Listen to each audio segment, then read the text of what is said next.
कच्चे तेल की ये कांस्टेंट गेन्स, बाजार को लगता है 85-90 की तरफ अब यहाँ पर इस क्वार्टर और fourth quarter of calendar year में हम कच्चे तेल को जाता हुआ देख सकते हैं। आपकी क्या एक्सपेक्टेशंस हैं?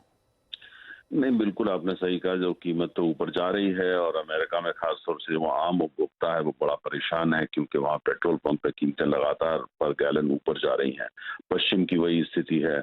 भारत में अन्य कारणों से भी ऐसा हमको नहीं दिख रहा है आम उपभोक्ता के लिए, लेकिन ये है कि कुल मिला के ऊपर जा रही है। लेकिन अगर आप पूरे मार्केट के फंडामेंटल्स को देखते हैं तो अभी चाइना की तरफ से तो ऐसी कोई बढ़ोतरी हुई नहीं है। और भारत, जो कि बहुत तीसरा सबसे बड़ा बाजार है, मॉनसून में वहाँ पेट्रोल डीजल दोनों का कंजम्पशन कम है, आयात भी कम है।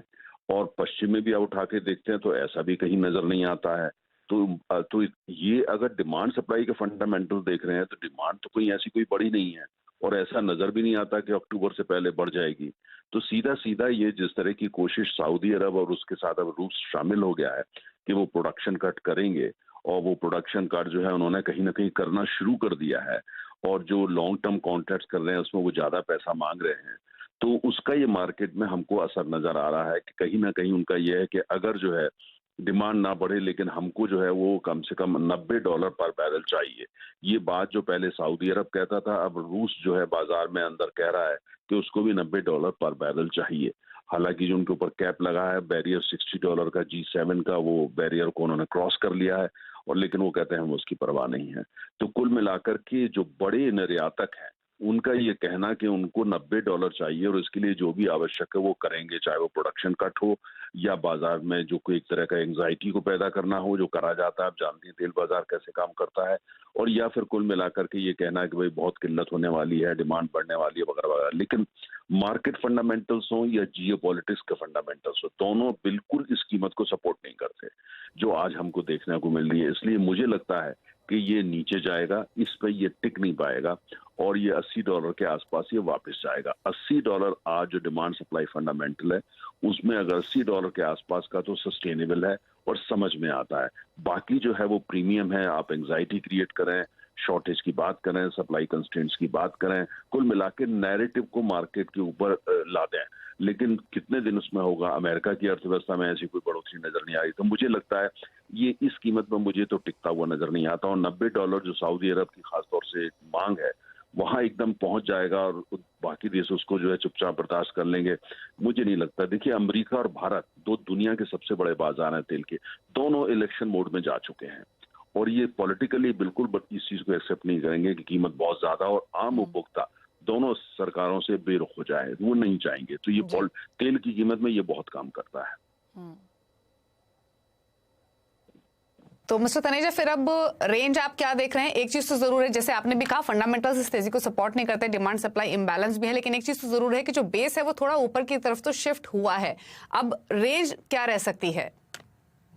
आपने किया, देखिए अभी इस समय बिल्कुल निश्चितता के साथ कहना मुश्किल है, क्योंकि $80 जो है वो मुझे लगता है उसमें कीमत वापस जाएगी। लेकिन ये भी तय है कि ओपेक जो है वो पहले जो कहीं थोड़ा बहुत सऊदी अरब, खासतौर से इराक और कुवैत और अबू धाबी, ये अमेरिका या पश्चिम की बात सुनते थे, भारत की भी बात सुनते थे।